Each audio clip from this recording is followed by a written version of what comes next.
الحمد لله رب العالمين والصلاة والسلام على أشرف الأنبياء والمرسلين أما بعد فأعوذ بالله من الشيطان الرجيم من همزه ونفخه ونفثه بسم الله الرحمن الرحيم رب اشرح لي صدري ويسر لي أمري واحلل عقدة من لساني يفقه قولي اللهم انفعنا بما علمتنا وعلمنا ما ينفعنا وزدنا علما فبشر عباد الذين يستمعون القول فيتبعون أحسنه أولئك الذين هداهم الله وأولئك هم أولو الألباب أعوذ بالله من الشيطان الرجيم بسم الله الرحمن الرحيم قل من يرزقكم من السماء والأرض من يملك السمع والأبصار ومن يخرج الحي من الميت ويخرج الميت من الحي ومن يدبر الأمر فسيقولون الله فقل افلا تتقون قل کہہ دیجئے اے اللہ کے رسول صلی اللہ علیہ وسلم، ان مشرکین سے آپ کہہ دیجئے، ان کے سامنے اعلان کریں، من یرزقکم، کون ہے جو رزق دے تمہیں، من السماء والارض، بلندی سے، آسمان سے، والارض اور زمین سے۔ آسمان سے رزق دینے سے مراد بارش برسانا، اس بارش کے ذریعے فصلیں، باغات پیدا ہوتے ہیں۔ والارض، اور زمین سے، زمین سے رزق دینے سے مراد زمین جو فصل اگاتی ہے، زمین سے جو باغات اگتے ہیں، انسان بھی کھاتے ہیں، جانور بھی کھاتے ہیں۔ کون ہے جو رزق دے تمہیں آسمان سے اور زمین سے؟ امن یملک السمع والابصار، یا کون ہے جو اختیار رکھتا ہے، جو مالک ہے السمع والابصار، سننے کا، کانوں کا اور آنکھوں کا۔ آنکھوں اور کانوں پر کون اختیار رکھتا ہے؟ یعنی مخلوق کے کانوں پر، مخلوق کی آنکھوں پر، مخلوق کو سننے کی اور دیکھنے کی طاقت، اختیار کس نے دیا ہے؟ اور دے کر واپس نہیں لے لیا، دے کر ان پر نہیں چھوڑ دیا، بلکہ یہ سارا کا سارا اختیار اللہ کے ہاتھ میں ہی ہے۔ یہ نہیں ہے کہ اللہ نے اختیار دے دیا ہے اور دینے کے بعد اب اللہ تعالیٰ چھین نہیں سکتے، اب یہ ہمیشہ ہی مخلوق کے پاس رہے گا، سننے کی طاقت ہو، دیکھنے کی طاقت ہو؟ نہیں، اللہ جب چاہیں کانوں کو اچک لیں، جب چاہیں آنکھوں کو اچک لیں، جب چاہے بیماری آ جائے۔ اس نے اگر طاقت دی ہے، اگر وہ مالک ہے تو وہ مالک ہے ابھی بھی، وہ جب چاہے واپس لے لے۔ وَمَن يُخْرِجُ الْحَيَّ مِنَ الْمَيِّتِ، اور کون ہے جو نکالے زندہ کو مردہ سے، وَيُخْرِجُ الْمَيِّتَ مِنَ الْحَيِّ، اور جو نکالے مردہ کو زندہ سے۔ مردہ سے زندہ کو نکالنے سے کیا مراد ہے؟ مردہ کو زندہ سے نکالنے سے کیا مراد ہے؟ جیسے بیج سے پودا نکلتا ہے تو بیج جو ہے وہ مردہ ہے، اور اس سے جو پودا نکلتا ہے، جو شاخ، لہلہاتی شاخ ہوتی ہے، پہلے کومپل ہوتی ہے چھوٹی، پھر بڑی ہوتی رہتی ہے، اس کے اندر ایک خاص طرح کی زندگی ہے نباتات کے اندر۔ تو گویا کہ مردہ سے زندہ کو نکالا، بیج، گٹھلی، دانہ، یہ چیز مردہ ہوتی ہے، اور اس سے باقاعدہ درخت، اور اس سے فصل اور باغ باقاعدہ، تو یہ زندہ ہے۔ یا پھر جیسے نطفہ سے انسان پیدا ہوتے ہیں، جانور پیدا ہوتے ہیں جیتے جاگتے، اب کہنے کو نطفہ کہ اس معنی میں جو ہے وہ زندہ نہیں ہے، وہ مردہ چیز ہے، وہ بے جان چیز ہے معروف معنوں میں، اگرچہ اس کے اندر سپرمز ہوتے ہیں اور اس کے اندر مخصوص طرح کی، لیکن بہرحال وہ معروف معنوں میں وہ مردہ چیز ہے۔ تو اس سے زندہ انسان، اور پھر اس سے جانور، دیگر مخلوقات۔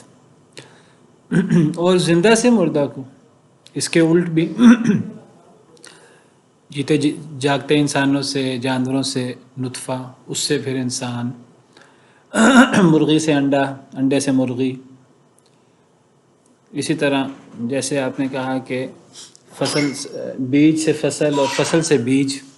ایک تو یہ معنی ہے زندہ زندہ کو مردہ سے نکالنا اور مردہ کو زندہ سے نکالنا. ایبسولوٹ معنوں میں بھی دیکھا جائے تو وہ جو نطفہ بھی بنتا ہے وہ بے جان چیزوں سے بنتا ہے، اور بیج جو ہے وہ بے جان سے، اگر اس کو زندہ تصور کر بھی لیا جائے جی تو بے جان چیز سے اگر اس میں بھی ٹھیک. نہیں، ویسے بھی یہ جو ہم کہتے ہیں جو نطفہ وہ بے جان نہیں ہے، جاندار ہے. اس کے اندر وہ حیوانات ہوتے ہیں بہت سارے، کروڑوں کی تعداد میں.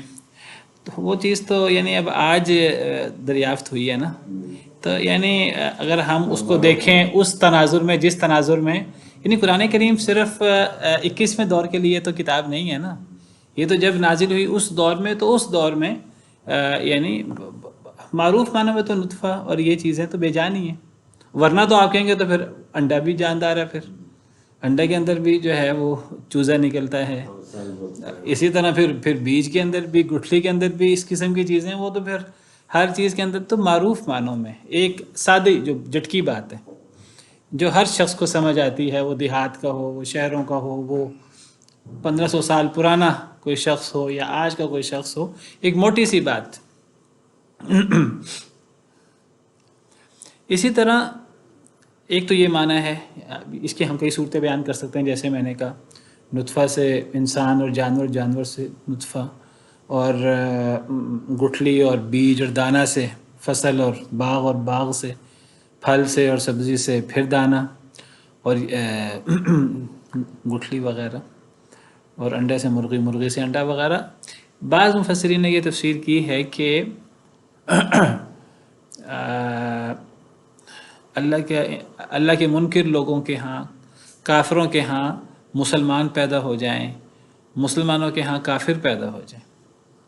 کیونکہ کافر جو ہے یہ مردہ ہے، جو اللہ پر ایمان نہیں لاتا، جو اللہ کو یاد نہیں کرتا، جو قرآن نہیں پڑھتا، یہ چیزیں تو وہ مردہ ہے. جو اللہ اور رسول کے احکامات کو مانتا نہیں ہے، ان کو پڑھتا نہیں ہے، ان پر ایمان نہیں لاتا، تو وہ ایسے جیسے کہ وہ اللہ نے اسے کان، آنکھیں، دل دیا ہے، صلاحیتیں دی ہیں، اللہ نے اسے زندگی دی ہے، عقل دی ہے، وہ ان چیزوں سے فائدہ نہیں اٹھا رہا، تو گویا کہ وہ یہ چیزیں اس کے پاس نہیں ہیں. اللہ نے اسے زندگی دی ہے، زندگی تو اللہ نے دی کہ وہ اللہ کو پہچانے اور اپنے مقصد زندگی کو پہچانے اور اپنے رب کو راضی کرے. اگر وہ یہ کام نہیں کرتا تو وہ زندہ کہاں ہے؟ وہ تو پھر وہ ظاہری طور پہ چل پھر رہا ہے، لیکن وہ مردوں سے بدتر. جیسے اللہ تعالیٰ کفار کے بارے میں فرماتے ہیں کہ یہ جانوروں کی طرح ہیں، جانوروں سے بھی بدتر ہیں. تو وہ جانور ہیں ایک معنی کے مطابق، جس طرح جانور نہیں سمجھ بوجھ پاتے، جانور سے بھی آگے بڑھ کر بے جان ہیں، مردہ ہیں، جان ہی نہیں ہے ان کے اندر. تو مردہ سے زندہ کو، یعنی کافر سے مسلمان اور مسلمان سے کافر، یعنی اللہ کی یہ بہت بڑی قدرت ہے. یہ نہیں کہ مسلمانوں کے گھر مسلمان ہیں، کفار کے گھر کفار ہیں، مسلمانوں کے گھر کافر پیدا ہو گئے اور کافروں کے گھر مسلمان پیدا ہو گئے. عام مسلمان اور عام کافر نہیں. یعنی آپ یہ سمجھیے کہ ولیوں کے گھر شیطان پیدا ہو جاتے ہیں اور شیطانوں کے گھر ولی پیدا ہو جاتے ہیں. اب آزر کو دیکھ لیجئے، حضرت ابراہیم کا باپ، کفر کا، شرک کا امام ہے، سرخیل ہے. اس کے گھر اللہ نے کس کو پیدا کیا؟ سیدنا ابراہیم علیہ السلام. دوسری طرف سیدنا نوح علیہ السلام کو دیکھ لیجئے. سیدنا نوح علیہ السلام یعنی پہلے رسول، نہایت برگزیدہ نبی اور رسول، ان کا بہت بڑا مقام ہے. ان کے گھر کافر بیٹا پیدا ہوا جو مرتے دم تک کافر ہی رہا، کشتی میں بھی سوار نہیں ہوا. تو زندہ کے گھر مردہ، مردہ کے گھر زندہ، اور زندہ کے گھر مردہ. وَمَن يُدَبِّرُ الْأَمْرَ، اور کون تدبیر کرتا ہے معاملات کی.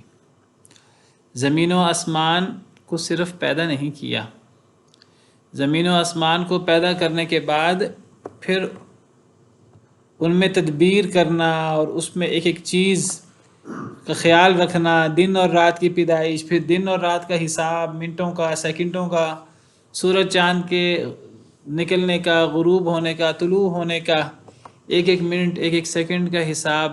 سورج گرہن لگتا ہے، چاند گرہن لگتا ہے، اور سورج اور چاند کو دیکھ کر لوگ اپنے وقت، اپنے اوقات، اپنے سالوں کا، اپنے مہینوں کا، اپنے دنوں کا، اپنے وعدوں کا حساب رکھتے ہیں.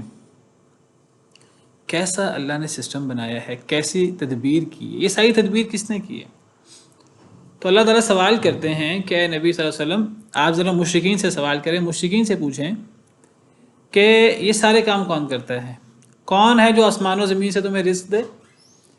کون ہے جو کانوں اور آنکھوں کا مالک ہے اور ان پر طاقت رکھتا ہے؟ اور کون ہے جو مردہ سے زندہ کو نکالے اور زندہ سے مردہ کو نکالے؟ اور کون ہے جو کاموں کی تدبیر کرے؟ ہر قسم کے کاموں کی تدبیر. یہ اتنا بدیہی جواب ہے اس کا، مسلمان تو مسلمان، کافر بھی بیک زبان اس کا جواب دیتے ہیں کہ جی اللہ. فَسَيَقُولُونَ اللہ، اللہ فرماتے ہیں کہ بیک زبان سب پکار اٹھیں گے. پس عنقریب وہ کیا اٹھیں گے؟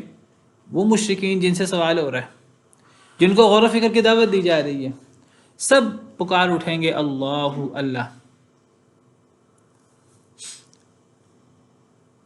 اللہ. اللہ کے علاوہ کون ہو سکتا ہے؟ کوئی نہیں ہو سکتا.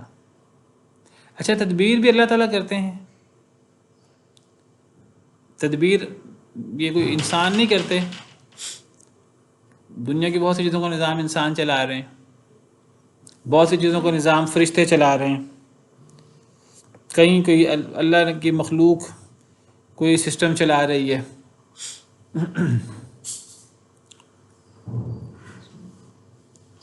اللہ تدبیر کرتے ہیں کہ کون تدبیر کرتا ہے؟ اللہ کی تدبیر کے تحت ہی تھا. ہر چیز اللہ کی تدبیر کے تحت ہے. یعنی اگر دیکھیے، اللہ نے اسلام کو غلبہ دینا ہے، اللہ غلبہ دیتے ہیں. حق کو اللہ غالب کرتے ہیں اور باطل کو اللہ مٹاتے ہیں. اب کہنے کا تو آپ کہیں گے کہ نہیں، وہ تو حق کو غالب کرنے کے لیے، مسلمانوں کو کافروں پر غالب آنے کے لیے، فتح یاب ہونے کے لیے تو گھروں سے نکلنا پڑتا ہے، محنت کرنی پڑتی ہے، اسباب اختیار کرنے پڑتے ہیں، اور اللہ تعالیٰ انسانوں سے کام لیتے ہیں. بہت سارے کام اللہ تعالیٰ کبھی کبھی تو حق کا تعاون کفار کر رہے ہوتے ہیں. کبھی کبھی اللہ تعالیٰ دین کے غلبے کا کام فاسق و فاجر شخص سے لے لیتے ہیں. ان اللہ لا یؤید ھذا الدین بالرجل الفاجر او کما قال علیہ الصلوۃ والسلام.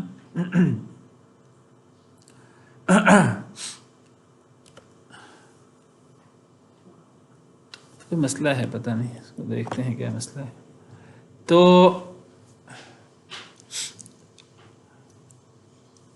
ہر وہ چیز جو مخلوق کرے، اس مخلوق کو پیدا کس نے کیا ہے؟ اللہ نے. لہذا مخلوق کا ہر کام ادھر حقیقت اللہ کا کام ہے.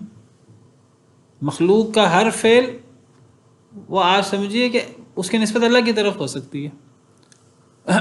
واللہ خلقکم وما تعملون، اللہ نے تمہیں بھی پیدا کیا ہے اور تمہارے اعمال کو بھی اللہ نے پیدا کیا ہے. یعنی جس طرح ہم اللہ کی مخلوق ہیں، ہمارے اعمال بھی اللہ کی مخلوق ہیں. ہم اچھا برا کام کریں، ان دونوں کاموں کی نسبت اللہ کی طرف ہو سکتی ہے، کیونکہ اللہ کا دیا ہوا اختیار ہے.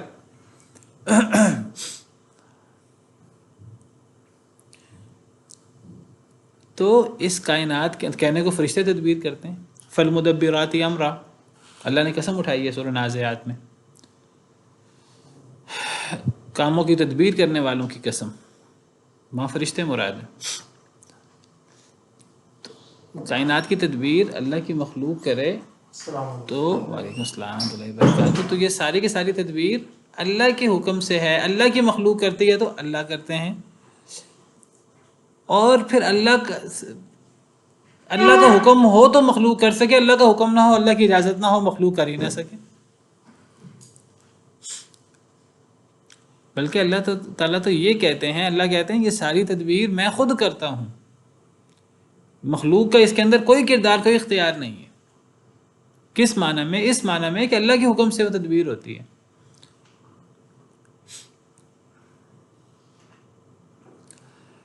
سورہ حامیم سجدہ میں اللہ فرماتے ہیں یدبر الامر من السماء الى الارض، آسمان سے لے کر ایک حکم اللہ تعالیٰ چاہتے ہیں کہ جی ایک کام ہو، اللہ فرماتے ہیں آسمان سے لے کر زمین تک اس کی تدبیر کون کرتا ہے؟ اللہ رب العالمین۔ سراسر یہ سارا کا سارا کام اللہ کا ہوتا ہے۔ بہت بڑا مغالطہ ہے جو مخلوق کو ہو جاتا ہے، انسان کو ہو جاتا ہے۔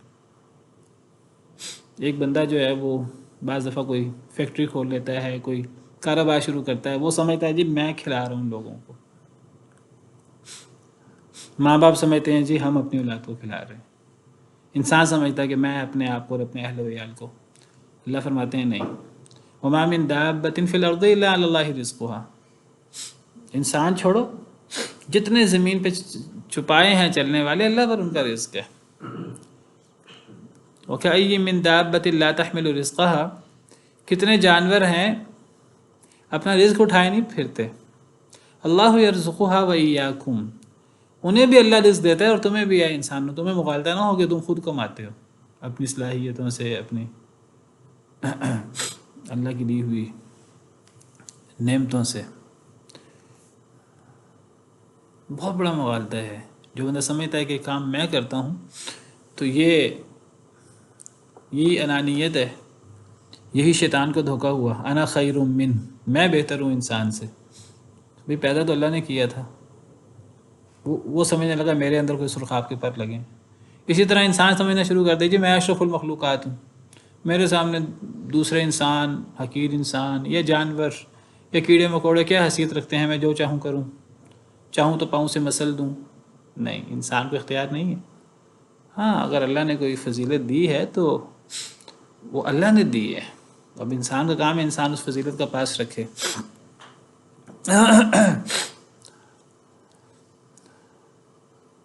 فرعون نے کہا انا ربکم الاعلی، قارون نے کہا انما اوتیتہ علی علم عندی، یہ ساری چیزیں میری صلاحیت سے، میرے علم سے، کہ میں نے اپنے زور بازو سے حاصل کیا۔ تو یہ چیزیں اللہ کو بڑی ناپسند ہیں۔ تو یہ جو بھی تدبیر ہے وہ اللہ رب العالمین کرتے ہیں۔ تو اللہ فرماتے ہیں یہ سارا کام کون کرتا ہے؟ پھر اللہ جواب دیتے ہیں اللہ کرتے ہیں۔ پھر اللہ آگے فرماتے ہیں اس سارے سوال و جواب کے بعد فَقُلْ أَفَلَا تَتَّقُونَ، اے نبی صلی اللہ علیہ وسلم دوبارہ ان سے سوال کیجیے، کیا تم ڈرتے نہیں ہو؟ تمہیں ڈر نہیں لگتا اللہ تعالیٰ سے؟ اس سارے سوال و جواب سے کیا مقصود ہے؟ یعنی اللہ تعالیٰ سوال کر رہے ہیں کہ زمین و آسمان سے تمہیں رزق کون دیتا ہے؟ سماعت کا، بصارت کا، کانوں کا، آنکھوں کا مالک کون ہے؟ زندہ کو مردہ سے نکالنا، مردہ کو زندہ سے نکالنا، تدبیر کرنا سارے کاموں کی، یہ کون کرتا ہے؟ اللہ سوال کرتے ہیں، پھر اللہ خود ہی جواب دیتے ہیں اللہ تعالیٰ۔ پھر اللہ تعالیٰ آگے تعجب کرتے ہوئے کہتے ہیں اے نبی صلی اللہ علیہ وسلم آپ ذرا ان سے کہیں کہ تمہیں ڈر نہیں لگتا؟ کیا مراد ہے اس سارے سوال و جواب سے؟ کیا سمجھانا مقصود ہے؟ کیسے؟ ہاں کون یقین نہیں رکھتے تھے؟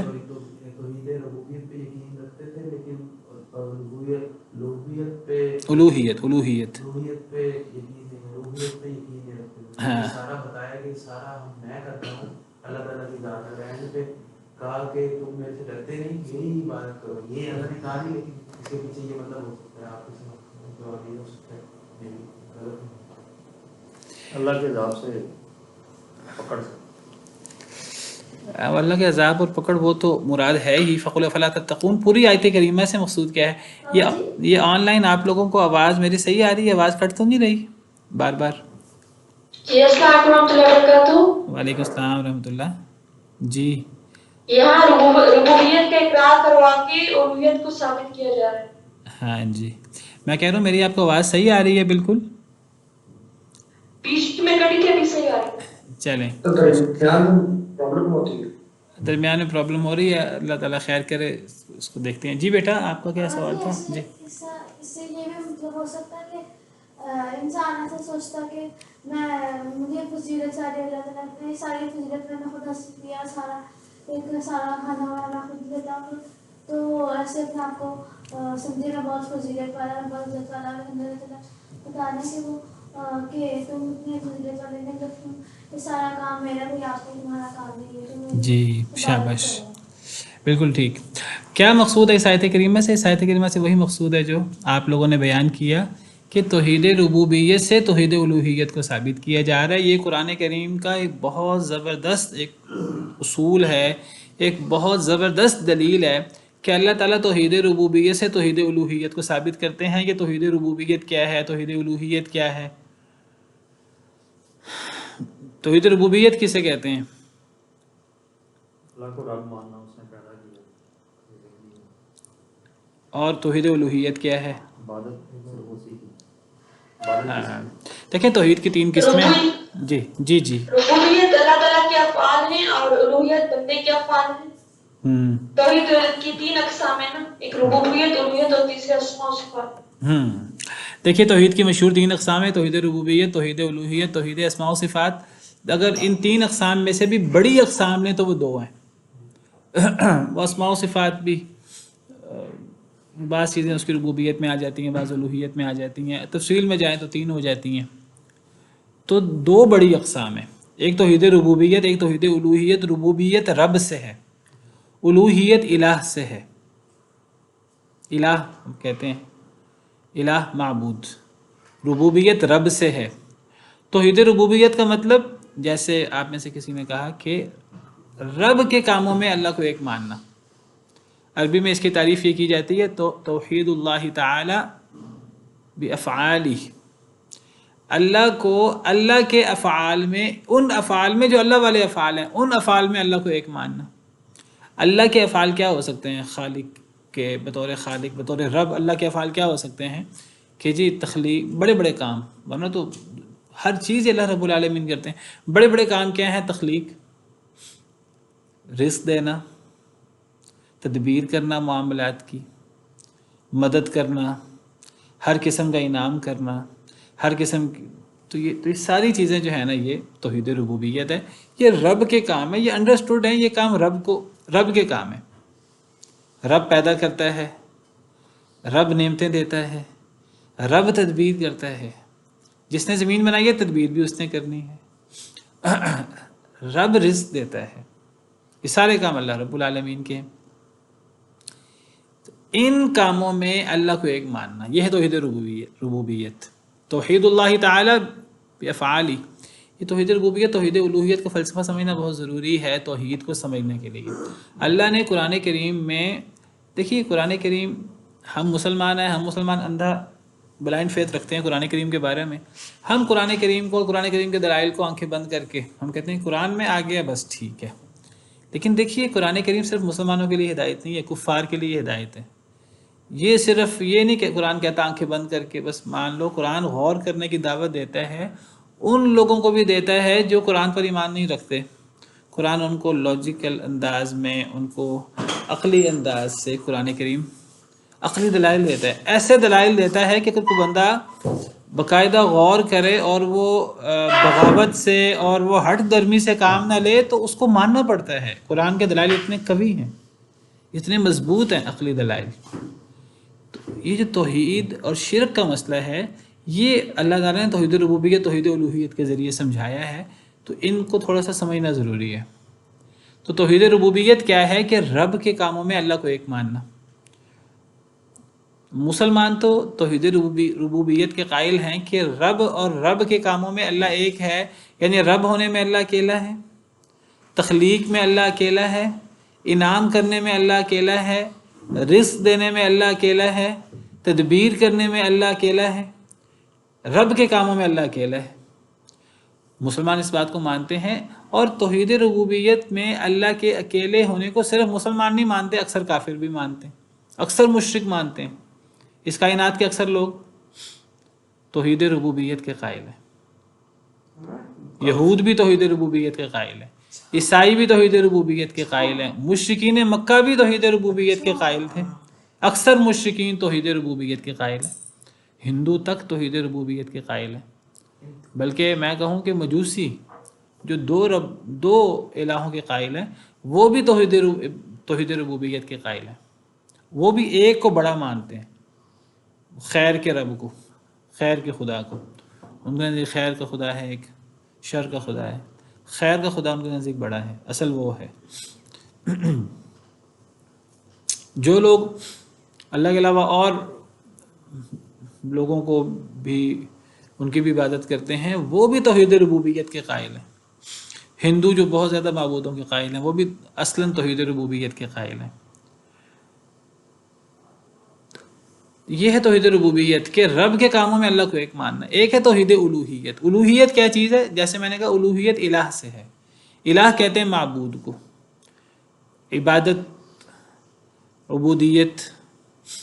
تو توحید الوہیت کا مطلب ہے کہ توحید ربوبیت کا مطلب ہوا کہ دیکھیں اللہ رب ہے، اللہ خالق ہے، اس نے مخلوق کو پیدا کیا، اللہ انعام کرتا ہے کس پر؟ مخلوق پر انعام کرتا ہے، اللہ تدبیر کرتا ہے یعنی اپنے مخلوق کے معاملات کی تدبیر کرتا ہے۔ خالق اور مخلوق کا معاملہ ہے نا، جو بھی معاملہ ہوگا وہ خالق اور مخلوق کا ہوگا۔ خالق اور مخلوق کے معاملات میں خالق کے کاموں میں اللہ کو ایک ماننا، یہ ہے توحید ربوبیت۔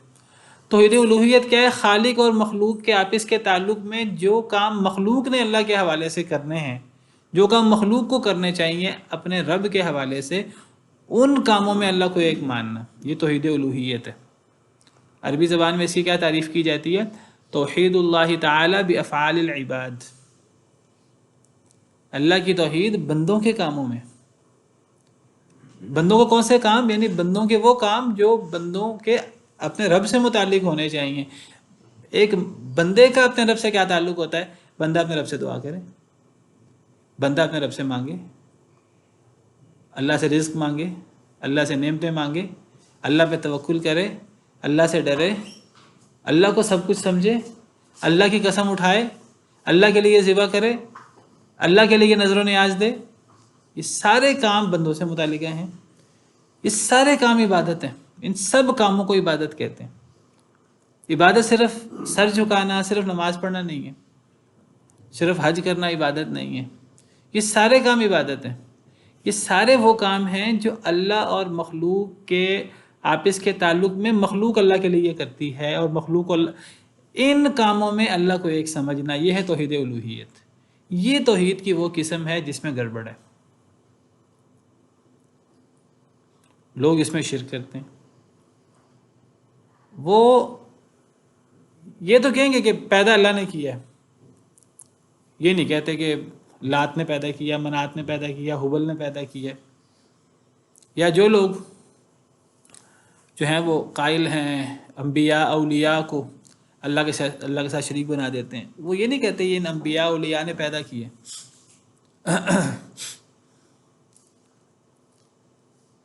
لیکن کیا کرتے ہیں کہ اللہ اور بندے کے آپس کے تعلق میں جو بندے کے کام ہیں عبادت سے متعلق، ان کاموں میں اللہ کے ساتھ اوروں کو شریک کر دیتے ہیں۔ دعا کرنی ہے وہ اللہ کے علاوہ اوروں سے بھی دعا کر لیتے ہیں، اللہ کے علاوہ اوروں سے مانگ لیتے ہیں، یا عبد القادر شیئن للہ،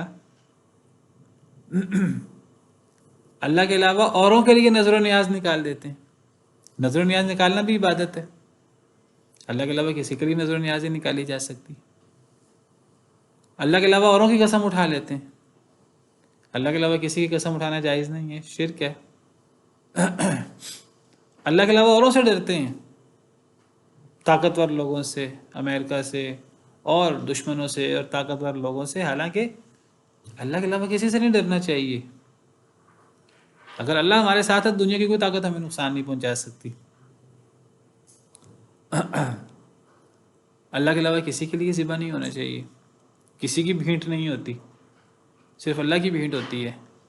تو یہ کسی اور کے لیے ذبح کرنا، کسی اور کے لیے خون بہانا، کسی اور کو راضی کرنے کے لیے کوئی معاملہ کرنا، یہ سب چیزیں توحید الوہیت کے اندر خلل ہے، اس کے اندر گڑبڑ ہوتی ہے۔ تو اللہ تعالیٰ کیا کرتے ہیں؟ اللہ تعالیٰ عقلاً سمجھاتے ہیں، عقلی دلیل دیتے ہیں کہ مشرکین مکہ جن کے جو اولین مخاطب ہیں قرآن کے، اللہ تعالیٰ فرماتے ہیں کہ تم خالق اللہ کو مانتے ہو، مشرکین بھی قائل ہیں خالق اللہ. انسانوں کو کس نے پیدا کیا؟ مشرکین کہتے ہیں اللہ نے پیدا کیا. زمین و آسمان کو کس نے پیدا کیا؟ مشرکین کہتے ہیں صرف اللہ نے پیدا کیا. اللہ پوچھتے ہیں جی زمین آسمان سے بارش کون برساتا ہے؟ مشرکین کہتے ہیں صرف اللہ برساتا ہے. اللہ پوچھتے ہیں کہ جی اس بارش سے زمین کے اندر باغات اور فصلیں کون اگاتا ہے؟ مشرکین کہتے ہیں صرف اللہ وحدہ لا شریک اگاتا ہے. رزق کون دیتا ہے؟ صرف اللہ رب العالمین دیتا ہے. نعمتیں کون کرتا ہے؟ صرف اللہ رب العالمین کرتا ہے. اللہ کہتے ہیں سارے رب والے کام تو میں کروں، اور جب تم اللہ کے ان انعامات، اس تخلیق، اس تدبیر اور ان انعامات اور اس رزق اور ان سارے کاموں کو جب تم اللہ جواب میں جب تم اللہ کی عبادت کرو، بندے کا کام ہے عبادت کرے، شکر بجا لائے، تم اس عبادت کے اندر، شکر کے اندر، دعا کے اندر، توکل کے اندر، ڈرنے کے اندر، نظر و نیاز کے اندر، قسم اٹھانے کے، تم اللہ کے ساتھ اوروں کو شریک کر لو، تو یہ کیسا انصاف ہے؟ یہ قرآن کریم کا ایک عام انداز ہے. قرآن کریم کہتا ہے جب رب ہونے میں اللہ اکیلا ہے تو عبادت بھی اللہ کی ہوگی. ہاں اگر اللہ کے علاوہ کوئی اور رب ہے تو پھر ٹھیک ہے، عبادت بھی اللہ کے ساتھ اس کی کر لو.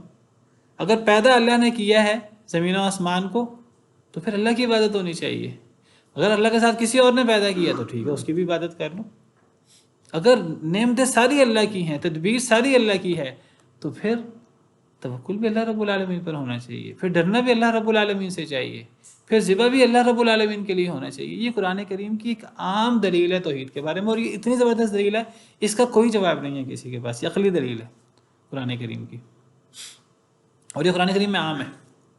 سورہ بقرہ ہم نے پڑھی تھی.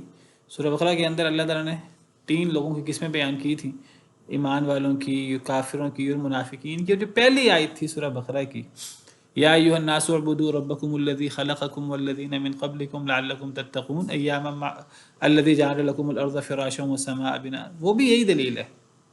پہلی بات قرآن کریم کی 3 لوگوں کی قسمیں بیان کر کے پہلی دعوت ہی قرآن کی یہ ہے جو اس وقت ہمارے سامنے مصحف ہے. اس ترتیب کے مطابق سورہ فاتحہ آپ سے کہہ دیجئے مقدمہ ہے قرآن کریم کا، پھر سورہ بقرہ ہے. سورہ بقرہ میں پہلا پیغام اللہ رب العالمین کا، اللہ نے یہی بات سمجھائی ہے کہ اے لوگو عبادت کرو اس رب کی. عبادت کا تعلق توحید الوہیت سے ہے. عبادت صرف ایک رب کی کرنی ہے، اوروں کی نہیں کرنی.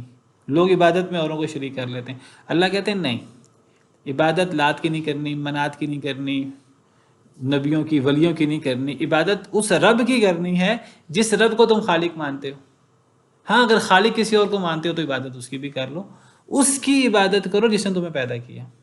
تم سب کہتے ہو پیدا کرنے والا اللہ اکیلا ہے، تو عبادت میں اللہ کے ساتھ اور کیوں شریک ہوگے؟ توحید ربوبیت، اللہ کو رب ماننا، اس کا تقاضا یہ ہے کہ اللہ کو معبود مانا جائے. توحید ربوبیت توحید الوہیت کو مستلزم ہے. یعنی منطقی اور عقلی تقاضا یہ ہے کہ اگر اللہ رب ہے تو پھر عبادت بھی اللہ کی ہونی چاہیے. یہ عقلی دلیل ہے. ہاں اگر رب اللہ کے علاوہ کوئی، یعنی رب کا مطلب ہے انعامات اللہ کے علاوہ اوروں کے بھی ہیں تو پھر اوروں کی بھی عبادت کر لو.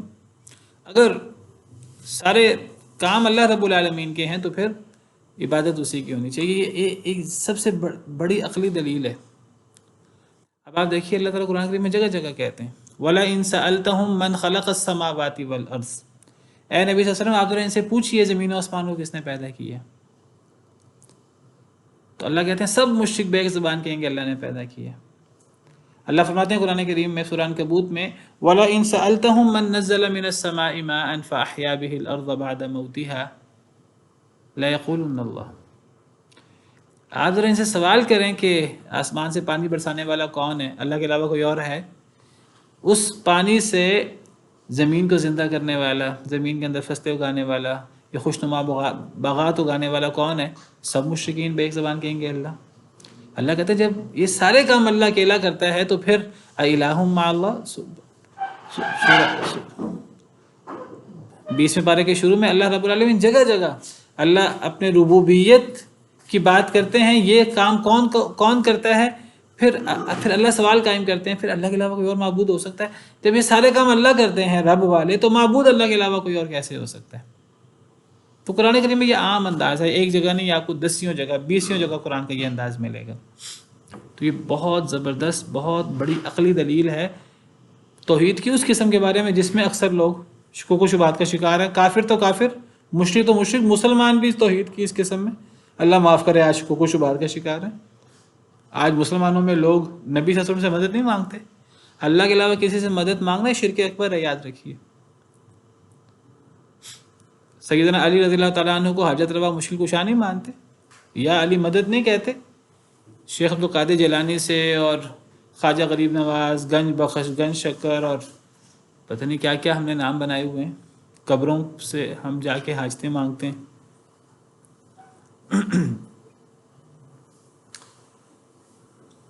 تو اس سب کا جواب جو ہے وہ اس میں موجود ہے. تو اللہ فرماتے ہیں فَقُلْ فَلَا تَتَّقُونَ، اے نبی صلی اللہ علیہ وسلم آپ ان سے کہہ دیجئے کہ کیا تم ڈرتے نہیں ہو؟ کس بات سے ڈرتے نہیں ہو؟ بات تو توحید ربوبیت، توحید الوہیت کی ہو رہی ہے. یعنی تم اللہ کو پیدا کرنے والا اللہ، رزق دینے والا اللہ، ہر قسم کا انعام کرنے والا اللہ، زندہ مارنے والا اللہ، تدبیر کرنے والا اللہ، ہر چیز اللہ کرتا ہے. تم عبادت میں اللہ کے ساتھ اوروں کو شریک کرتے ہوئے تمہیں ڈر نہیں لگتا کہ اللہ تمہیں اس کی سخت ترین سزا دیں گے؟ تم اللہ کے ساتھ جب شرک کرو گے توحید الوہیت میں، حالانکہ ہر قسم کا انعام تو اللہ اکیلے کا ہے، ہر قسم کے طاقت اختیار تو اللہ اکیلے کا ہے، جنت جہنم اللہ اکیلے کی، اس کا مالک اللہ ہے. کوئی مخلوق جنت جہنم کی اور سزا جزا کی مالک نہیں ہے. تو پھر جب تم عبادت میں اللہ کے ساتھ اوروں کو شریک کرتے تو ڈرتے نہیں؟ تمہیں ڈر نہیں لگتا اس سے؟ یعنی عجیب ہمارا دماغ الٹا ہے کہ لوگ کیا کہتے ہیں، لوگ کہتے ہیں مشرک موحد لوگوں کو، توحید پرست لوگوں کو کہتے ہیں تم اگر ہمارے معبودوں کو نہیں مانو گے تو تمہیں نقصان ہوگا، تم بیمار ہو جاؤ گے، تمہاری ٹانگ ٹوٹ جائے گی، یہ ہو جائے گا، وہ ہو جائے گا. تمہیں ڈرنا چاہیے کہ اگر تم ہمارے معبودوں کی عبادت نہیں کرو گے، اگر تم ہمارے معبودوں کو معبود ماننے سے انکار کرو گے تو تمہیں یہ نقصان ہو جائے گا، یہ نقصان ہو جائے گا، یہ نقصان ہو جائے گا. اللہ کہتے ہیں کتنی بے عقلی کی بات ہے. یعنی جو جن میں خدائی اختیارات نہیں ہیں، جو اللہ کے پاس جا چکے ہیں، ان سے تو ہم ڈریں اگر ان کو رب نہ مانیں مشرکین کے بقول، اور وہ اللہ رب العالمین جو سب کچھ کر سکتا ہے اس کے ساتھ شرک کرتے ہوئے توحید الوہیت میں ہمیں کوئی ڈر نہ لگے. یہ بہت زبردست دلیل ہے جو حضرت ابراہیم علیہ السلام نے اپنی قوم کے سامنے پیش کی تھی. وَكَيْفَ أَخَافُ مَا أَشْرَكْتُمْ وَلَا تَخَافُونَ أَنَّكُمْ أَشْرَكْتُم بِاللَّهِ مَا لَمْ يُنَزِّلْ بِهِ عَلَيْكُمْ سُلْطَانًا. تم جن کو شریک بناتے ہو میں ان سے کیوں ڈروں؟ حضرت ابراہیم کو بھی کہتے تھے وہ لوگ ہمارے معبودوں کو مان لو، نہیں مانو گے تو بیمار ہو جاؤ گے، یہ ہو جائے گا، وہ ہو جائے گا. حضرت ابراہیم کہتے میں تمہارے معبودوں سے ڈروں؟ میں تو ان سب کا انکار کرتا ہوں کہ وہ نہیں ہے. اللہ کے نیک بندے ہیں، ٹھیک ہے، اللہ کی مخلوق ہیں، ان کا مقام ہے، ان کو میں رب نہیں مانتا. اور اگر میں ان کو رب نہیں مانتا، ان کے رب ہونے کا انکار کرتا ہوں تو مجھے کوئی ڈر نہیں لگتا کہ وہ مجھے نقصان پہنچا سکتے ہیں. اور وہ واقعی نقصان نہیں پہنچاتے نا، ان کا دعویٰ ہے، یہ تو مشرکین کا دعویٰ ہے اگر ہمارے معبودوں کو معبود نہیں مانو گے تو تمہیں یہ ہو جائے گا، وہ ہو جائے گا. یہ لوگوں نے باتیں بنائی ہوئی ہیں. تو میں تمہارے مشرکوں سے میں تمہارے شریکوں سے ڈروں؟ تم اللہ سے نہیں ڈرتے جس اللہ کے ساتھ تم ان لوگوں کو شریک بناتے ہو جس پر اللہ نے کوئی دلیل نہیں اتاری. تو مشرک کو ڈرنا چاہیے شرک کرتے ہوئے، نہ کہ موحد کو ڈرنا چاہیے شریکوں سے. تو اللہ فرماتے ہیں فَقُلْ فَلَا تَتَّقُونَ، اے اللہ کے نبی صلی اللہ علیہ وسلم آپ فرما دیجئے کیا تم ڈرتے نہیں ہو؟ تمہیں ڈرنا ہے، تمہیں بچنا ہے اللہ سے، اللہ کے غضب سے.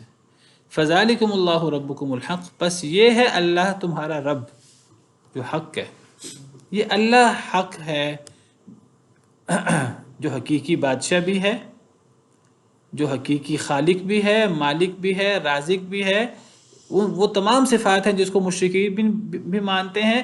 اور وہ حقیقی معبود بھی وہی اکیلا ہی ہے، حقیقی معبود وہی ہے، سچا اور اکیلا معبود بھی وہی ہے، سچا اور اکیلا ڈرنے کا لائق بھی وہی ہے، سچا اور اکیلا جس کو نظر و نیاز دی جائے، جس پہ توکل کیا جائے، جس کے لیے ذبح کیا جائے، جس کی قسم اٹھائی جائے، وہ حقیقی معبود بھی اللہ ہی ہے، وہ اور کوئی نہیں ہے. وہی حق ہے، اسی کی عبادت حق ہے، اسی کو پکارنا حق ہے. فَمَاذَا بَعْدَ الْحَقِّ إِلَّا الضَّلَالُ، بس کیا ہے حق کے بعد سوائے گمراہی کے؟ حق کے بعد پھر گمراہی رہ جاتی ہے، پھر اللہ کے علاوہ کسی کو پکارا جائے گا. دیکھیے یہ وہ شبہات ہیں جو شیطان ڈالتا ہے مشرک کے دل میں. جی اللہ کے علاوہ کسی کو پکارا جائے، پکارنا عبادت تو نہیں ہوتی، ہم کسی کی عبادت تو نہیں کرتے بھئی، پکارنا اگر عبادت نہیں ہے تو پھر عبادت کس کو کہتے ہیں؟ عبادت کیا ہے؟ عبادت ہے مخلوق کا خالق کے ساتھ تعلق، تو مخلوق کا خالق کے ساتھ پہلا تعلق یہ ہے مخلوق خالق سے مانگتا ہے، سب سے بڑی عبادت تو مانگنا ہی تو ہے، اور کیا ہے؟ الدعاء هو العبادہ، نبی صلی اللہ علیہ وسلم نے قرآن کی آیت پڑھی وقال ربکم ادعونی استجب لکم ان الذین یستکبرون عن عبادتی سیدخلون جہنم داخرین، تمہارے رب نے کہا مجھے پکارو، اللہ کو پکارو، صرف مجھے پکارو، میں تمہاری پکار قبول کروں گا۔ جو لوگ میری عبادت سے تکبر کرتے ہیں ان قریب ذلیل ہو کر جہنم میں داخل ہوں گے۔ نبی صلی اللہ علیہ وسلم نے یہ آیت کریمہ تلاوت کی اور آپ نے فرمایا آپ نے اس آیت کریمہ سے استدلال کیا، نبی صلی اللہ علیہ وسلم نے، آپ اس آیت سے استدلال نہ بھی کریں، آپ کا فرمانا ہی حق ہے، لیکن آپ قرآن سے استدلال کرتے ہوئے کہتے ہیں، آپ کہتے ہیں اس آیت کریمہ سے ثابت ہوتا ہے الدعاء هو العبادہ، نبی صلی اللہ علیہ وسلم کا ارشاد ہے صحیح حدیث میں، آپ نے فرمایا دعا عبادت ہے، دلیل کے طور پہ آپ نے یہ آیت کریمہ پڑھی، اس آیت میں شروع میں دعا کا ذکر ہے، آخر میں عبادت کا ذکر ہے، تو عبادت سے مراد دعا ہے، تو آپ نے اس آیت سے استدلال کرتے ہوئے فرمایا نبی صلی اللہ علیہ وسلم نے دعا عبادت ہے۔ اللہ قرآن میں فرماتے ہیں لہو دعوت الحق، صرف اللہ کو پکارنا حق ہے، اللہ کے علاوہ کسی کو پکارنا جائز نہیں ہے، تو شرک ہے۔ اللہ کے علاوہ کسی کو پکارنا یعنی وہ مدد مانگی جائے جو اللہ مدد کر سکتے ہیں خدائی اختیارات کے مطابق۔ ہاں انسان دنیا میں کسی سے دنیاوی اسباب کے تحت مدد مانگ سکتا ہے، وہ شرک نہیں ہوتا، وہ تعاون علی البر والتقوی ہے۔ ایک انسان دوسرے سے کہے کہ میرا ہاتھ بٹا دو، میں نے بوجھ اٹھانا ہے، بوجھ اٹھانے میں میری مدد کر دو، میں غریب ہوں، مجھے کھانا کھلا دو، یہ تعاون علی البر والتقوی ہے، یہ مدد مانگی جا سکتی ہے، ایک بندہ دوسرے سے مانگ سکتا ہے، مریض ڈاکٹر سے کہہ سکتا ہے میرا علاج کر دو، کمزور طاقتور سے کہہ سکتا ہے، لیکن کوئی بندہ کسی سے ایسی مدد مانگے کسی مخلوق سے جو اللہ کا اختیار ہے، کوئی کسی سے اولاد مانگے، کوئی کسی سے جنت جہنم مانگے، کوئی کسی سے جو ہے وہ رزق مانگے، رزق کی وہ صورتیں جو اللہ کے اختیار میں، یہ شرک ہے، شرک اکبر ہے۔ اور اللہ فرماتے ہیں وَمَن يَدْعُ مَعَ اللَّهِ إِلَٰهًا آخَرَ لَا بُرْهَانَ لَهُ بِهِ فَإِنَّمَا حِسَابُهُ عِندَ رَبِّهِ إِنَّهُ لَا يُفْلِحُ الْكَافِرُونَ، یہ کفر اور شرک ہے، جو اللہ کے علاوہ اسے پکارے، جو اللہ کے علاوہ کسی دوسرے معبود کو پکارے، دعا کرے اللہ کے علاوہ کسی دوسرے معبود سے جس پر کوئی دلیل، فَإِنَّمَا حِسَابُهُ عِندَ رَبِّهِ، اللہ اس سے حساب لیں گے، إِنَّهُ لَا يُفْلِحُ الْكَافِرُونَ، حقیقت یہ ہے کافر کامیاب نہیں ہوتے، یہ کفر ہے، یہ شرک ہے۔ لوگ کہتے ہیں جی پکارنا کہاں سے شرک ہوا، پکارنا کہاں سے عبادت ہے، ہم پکارتے ہی تو ہیں، ہم کوئی نماز تو نہیں پڑھتے ان کے لیے، اللہ معاف کرے، منہ سے لوگ کہتے ہیں ہم نماز نہیں پڑھتے، عبادت نہیں کرتے، ہم تو پکارتے ہی ہیں، پکارنا کون سا عبادت ہے؟ لوگ تو کہتے ہیں سجدے بھی کرتے ہیں، نہیں جی ہم سجدہ نہیں کر رہے، ہم تو بس تعظیم کے لیے جھکتے ہیں تھوڑا سا، شریع آپ دیکھیں گے ویڈیوز ہیں لوگ سجدے کر رہے ہوتے ہیں، کو بزرگوں کو دعائیں مانگتے ہیں، اولادیں مانگتے ہیں، حاجتیں مانگتے ہیں، مشکلات سے پناہ مانگتے ہیں مخلوق سے، جو مخلوق اپنے آپ کو موت سے نہیں بچا سکی، جو اپنے آپ کو آزمائشوں سے نہیں بچا سکی، جو فتنوں سے نہیں بچا سکی اپنے آپ کو، چاہے وہ اللہ کے انبیاء کرام علیہم السلام کیوں نہ ہو، سب سے زیادہ آزمائشیں انبیاء پر آئیں، انہوں نے کبھی کسی کو نہیں کہا کہ ہمیں اللہ کا معبود بنا لو، نیک لوگوں نے کبھی نہیں کہا کہ ہمیں اللہ کا معبود بنا لو، تو یہ اللہ ہے تمہارا رب جو حقیقی معبود ہے۔ فماذا بعد الحق الا الضلال، پس کیا رہ جاتا ہے حق کے بعد سوائے گمراہی کے، گمراہی ہی گمراہی ہے۔ فأنا تصرفون، کہاں تم پھیرے جاتے ہو، تمہیں کون راہ حق سے پھیر کر کفر اور شرک کے رستے پر لے کے جا رہا ہے۔ كذلك حقت كلمة ربك على الذين فسقوا انهم لا يؤمنون، اسی طرح حق ہو گئی آپ کے رب کی بات ان لوگوں پر جنہوں نے فسق و فجور کیا، انہم لا یؤمنون، کہ بے شک وہ ایمان نہیں لاتے۔ دیکھیے جب ہم قرآن و سنت کی روشنی میں توحید اور شرک کو سمجھنے کی کوشش کرتے ہیں نا، تو قرآن و سنت میں توحید و شرک کو اللہ نے اتنے واضح انداز سے بیان کیا ہے کہ ایک انسان پریشان ہو جاتا ہے کہ اتنی واضح توحید اور شرک کا مسئلہ اتنا واضح ہے لوگوں کو سمجھ کیوں نہیں آتی۔ آپ کو بتاؤں کہ جنت جہنم تو اصل کفار اور مشرکین کے لیے، اصل جہنم کفار اور مشرکین کے لیے، گناہ گاروں کے لیے بھی اللہ چاہے تو سزا دے، چاہے تو معاف کر دے، اگر سزا دے تو سزا دینے کے بعد اللہ نے جنت میں دوبارہ بھیج دینا ہے۔ اصل جہنم کس کے لیے ہے؟ کفار اور مشرکین کے لیے۔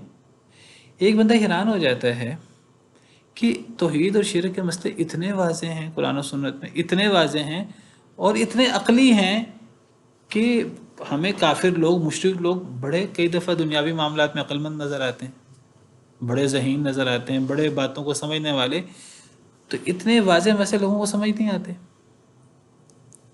لوگ اللہ کے ساتھ اوروں کو شریک کیوں کر دیتے ہیں؟ حالانکہ قرآن کتنے واضح انداز سے کہتا ہے جب پیدا کرنے میں اللہ اکیلا ہے تو عبادت کرنے میں بھی اللہ اکیلا ہونا چاہیے۔ کتنی سیدھی بات ہے، اتنی سیدھی بات کافر چھوڑیے، کئی مسلمان شکوک و شبہات کا شکار ہو جاتے ہیں۔ تو اللہ فرماتے ہیں کہ جس کی مت ماری جائے اسے پھر حق سمجھ نہیں آتا، اور اللہ کو پتہ تھا کہ بہت سارے لوگوں کی مت ماری جائے گی، بہت سارے لوگ ایمان نہیں لائیں گے، شرک کریں گے، اسی لیے اللہ نے جنت جہنم بنائی ہے۔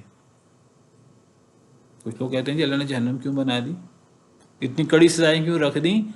اللہ کو پتہ تھا کہ میں نے اختیار دینا ہے مخلوق کو، اللہ کو پتہ تھا، اور اللہ کو پتہ تھا کہ لوگ شبہات کا شکار ہوں گے، لوگ سیدھی سی بات بھی نہیں سمجھیں گے۔ تو اللہ کو پتہ تھا کہ مسلمان بھی ہوں گے، کافر بھی ہوں گے، مشرک بھی ہوں گے، اللہ کو اپنے علم سے پتہ تھا، اللہ نے لوگوں کو مجبور نہیں کیا، اس لیے اللہ نے جہنم بنائی ہے۔ تو جہنم بنانا گویا کہ اس بات، یہ اللہ کے علم کی دلیل ہے کہ اللہ کو پتہ تھا کہ کافر اور مشرک ہوں گے، تو اللہ کی بات سچ ثابت ہو گئی۔ کون سی بات سچ؟ یہ آپ کو یہ بات جگہ جگہ ملے گی قرآن کریم میں، اللہ کی بات سچ ثابت ہو گئی۔ جب جہنم کا ذکر آتا ہے تو اللہ تعالیٰ کئی جگہ فرماتے ہیں اللہ کی بات سچ ثابت ہو گئی۔ کیا بات سچ ثابت ہو گئی جہنم سے؟ یہ بات سچ ثابت ہو گئی کہ اگر انسان کو اختیار دیا جائے تو انسان اس اختیار کا غلط استعمال کرتا ہے، اور دھڑلے سے غلط استعمال کرتا ہے، بلکہ زیادہ لوگ گمراہ ہو جاتے ہیں، زیادہ لوگ کافر اور مشرک ہو جاتے ہیں، اتنی سیدھی سی بات بھی نہیں سمجھتے۔ تو اللہ کی بات سچ ثابت ہو گئی، اللہ کی بات سچ ثابت ہو گئی جہنم والی۔ اللہ نے جو جہنم کو بنایا ہے، اللہ نے جو شیطان سے کہا تھا کہ اے شیطان میں تجھ سے اور تیرے پیروکاروں کو جہنم سے بھر دوں گا، ممکن ہے جس وقت اللہ نے یہ بات کہی ہوتی شیطان کو، اس وقت کچھ لوگ تعجب، اس وقت اگر کچھ لوگ موجود ہوتے، یہ اللہ تعالیٰ کا اور شیطان کا مکالمہ ہے، اس وقت کچھ لوگ موجود ہوتے تو وہ آگے سے تعجب کرتے کہ جی اتنے سیدھے سمجھتے ہیں توحید اور شرک کے، تو کیا لوگوں کو سمجھ نہیں آئے گی؟ اللہ نے جہنم بنائی، اس کا مطلب یہ ہے کہ واقعی ہی لوگوں کو سمجھ نہیں آئے گی۔ تو اللہ کی بات سچی ہے، اللہ نے جنت بنائی ہے، صحیح بنائی ہے، جہنم بنائی ہے، بالکل صحیح بنائی ہے۔ اور یہ آج کفر و شرک، اور آپ یہ دیکھ لیں آج، تو یہ اللہ کی بات حق ثابت ہو گئی۔ تو کذالک حقت کلمۃ ربک علی الذین فسقوا، اسی طرح حق ثابت ہو گئی آپ کے رب کی بات۔ کون سی بات؟ کہ جو اللہ نے شیطان سے کہا تھا لَأَمْلَأَنَّ جَهَنَّمَ مِنْكَ وَمِمَّنْ تَبِعَكَ مِنْهُمْ أَجْمَعِينَ، کہ اے شیطان میں جہنم کو تجھ سے بھی بھروں گا اور تیرے سارے پیروکاروں سے بھی جہنم کو بھر دوں گا۔ تو اللہ کی بات سچی ہو گئی، اور اللہ نے لوگوں کو مجبور نہیں کیا، لوگ خود گمراہ ہوئے ہیں، خود گمراہی کو اختیار کیا، خرید لیا گمراہی کو انہوں نے۔ اولئک الذین اشتروا الضلالۃ بالہدی، یہ وہ لوگ ہیں جنہوں نے ہدایت بیچ کر گمراہی خرید لی، خود خریدی ہے لوگوں نے۔ اللہ کی بات سچی ثابت ہو گئی۔ کن لوگوں پر؟ فاسق و فاجر لوگوں پر۔ فسق و فجور کہتے ہیں اللہ کی اطاعت سے نکلنے کو، فسق و فجور عام طور پر نافرمانی کو کہتے ہیں۔ اس کا اطلاق مسلمانوں پر بھی ہوتا ہے، اس کا اطلاق کافروں پر بھی ہوتا ہے۔ فسق کہتے ہیں اللہ کی نافرمانی کو، یہ چھوٹی نافرمانی بھی ہو سکتی ہے اور یہ بڑی نافرمانی بھی ہو سکتی ہے، جس کو کفر اور شرک کہتے ہیں۔ یہاں فسق و فجور سے کیا مراد ہے؟ ایک مسلمان بھی فاسق ہو سکتا ہے۔ یا ایھا الذین آمنوا ان جاءکم فاسق بنبأ فتبینوا، اے ایمان والو اگر کوئی فاسق بندہ کوئی بات کہے، کوئی خبر دے، اس کی تحقیق کر لو۔ کافر کی تو بات مانی نہیں جائے گی نا، مسلمانوں میں سے بھی فاسق ہو سکتے ہیں۔ فاسق کا اطلاق کافر یعنی مسلمان پر بھی ہوتا ہے، اللہ کی نافرمانی مسلمان سے بھی سرزد ہو جاتی ہے۔ لیکن ایک ہوتی بڑی نافرمانی، کفر. یہاں فسق سے مراد کفر ہے، شرک ہے. اسی طرح حق ثابت ہو گئی آپ کے رب کی بات ان لوگوں پر جنہوں نے فسق و فجور کیا، جنہوں نے بڑا فسق اختیار کیا. کیونکہ میں نے کیوں کہا یہاں مراد کفر و شرک ہے، کیونکہ آگے انہم لا یؤمنون آ رہا ہے کہ وہ ایمان نہیں لائیں گے. تو پتہ لگا یہاں کفار کی بات ہو رہی ہے، مشرکین کی بات ہو رہی ہے. جو لوگ ایمان نہیں لائیں گے، جو لوگ شرک کے اندر مبتلا ہو جائیں گے، ان پر آپ کے رب کی بات سچی ثابت ہو گئی. کون سی؟ جہنم کی. قل هل من شرکائکم من یبدأ الخلق ثم یعیدہ، کہہ دیجئے اے اللہ کے رسول کون ہے تمہارے شریکوں میں سے، اے اللہ کے رسول آپ ان سے سوال کیجئے مشرکین سے، کون ہے تمہارے شریکوں میں سے من یبدأ الخلق ثم یعیدہ، جو تخلیق کی ابتدا کرتا ہے، ثم یعیدہ پھر وہ اس کا اعادہ بھی کرے گا. کیا مطلب؟ یعنی تمہارے معبودوں میں سے کون ہے جس نے پہلی دفعہ پیدا کیا؟ تخلیق کی ابتدا کرنے سے مراد پہلی دفعہ پیدا کرنا، پھر اس کا اعادہ بھی کرے گا. کیا مطلب؟ مرنے کے بعد دوبارہ بعث بعد الموت. اس آیت کریمہ میں دو چیزیں اللہ اکٹھی ثابت کر رہے ہیں. ایک تو اللہ تعالیٰ پہلی تخلیق سے دوسری تخلیق کا اس بات کر رہے ہیں، یہ بھی عقلی دلیل ہے بہت بڑی. مشرک کہتے تھے کہ اللہ مرنے کے بعد جب ہم مٹی میں مل جائیں گے اللہ ہمیں کیسے دوبارہ اٹھائیں گے، اللہ کی قدرت پر اعتراض کرتے تھے. اللہ نے فرمایا جس نے پہلی دفعہ پیدا کیا دوبارہ بھی پیدا کر دے گا. پہلی دفعہ پیدا کرنا زیادہ مشکل ہوتا ہے، جس نے پہلی دفعہ پیدا کیا دوبارہ بھی پیدا کر دے گا. یہاں اللہ تعالیٰ فرما رہے ہیں کہ تمہارے شریکوں میں سے کون ہے جن کو تم اللہ کے علاوہ معبود بناتے ہو، جن کی تم عبادت کرتے ہو، جن کے لیے تم نظر و نیاز نکالتے ہو، جن سے تم مانگتے ہو، جن پہ تم توکل کرتے ہو، ڈرتے ہو جن سے. تمہارے شریکوں میں سے کون ہے جس نے پہلی دفعہ پیدا کیا ہو دوبارہ بھی پیدا کرے؟ اس کا جواب ہے اللہ. قل اللہ، کہہ دیجیے اللہ. وہی پہلی دفعہ پیدا اس نے کیا ہے دوبارہ بھی وہی پیدا کرے گا. اس سے ایک تو پہلی تخلیق کو تو سب مشرک بھی مانتے تھے اللہ نے کی ہے، وہ دوسری تخلیق کے منکر تھے، دوسری تخلیق نہیں ہوگی، بعث بعد الموت نہیں ہوگی. جس نے پہلی دفعہ پیدا کیا ہے مشرک مانتے تھے ایک اللہ وحدہ لا شریک نے کیا. اللہ کہتے ہیں جس ایک اللہ وحدہ لا شریک نے پہلی دفعہ پیدا کیا وہ دوبارہ بھی پیدا کرے گا. بعث بعد الموت ثابت ہو گئی، اور اسی سے توحید الوہیت بھی ثابت ہو رہی ہے توحید ربوبیت کے ذریعے. فَأَنَّىٰ تُؤْفَكُونَ، کہاں تم بہکائے جاتے ہو، تُؤْفَكُونَ بہکائے جاتے ہو. چلیں آج کے لیے اتنا ہی کافی ہے.